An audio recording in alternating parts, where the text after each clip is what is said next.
আসসালামু আলাইকুম, welcome back to my channel Mahat kitchen. আশা করি আপনারা সকলেই ভালো আছেন। আমি আপনাদেরকে প্রতিদিন নতুন নতুন রেসিপি দেখার চেষ্টা করি, কিন্তু আমি যে রেসিপিগুলো ট্রাই করি এমন না যে আমি এগুলোতে খুব এক্সপার্ট। হ্যাঁ, আমি অনেক রান্নায় এক্সপার্ট, কিন্তু সব রান্নায় আমি সব সময় যে পারফেক্ট করি তা নয়। আমি যে সব রান্না পারফেক্ট করি না বা বেকিংয়ে আমি খুব কাঁচা, সেটা আপনাদেরকে আজকে শেয়ার করব। এই যেমন একটা কেক বানানোর জন্য খুব তোড়জোড় করে শুরু করেছিলাম, দেখেন অবশেষে অবস্থা। এটা আর্ট, তাই বলে সেটা সবসময় পারফেক্ট হবে বা সবসময় খারাপ হবে এমন না।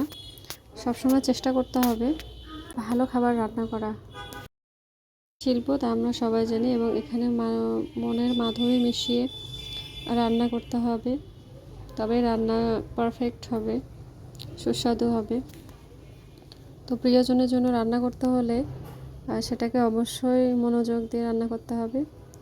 প্রিয়জন আমাদের সবার খুব আত্মার আত্মীয়, বাবা মা, ভাই বোন, সন্তান, হাজব্যান্ড, সবার সঙ্গে আমাদের খুব ভালো সম্পর্ক।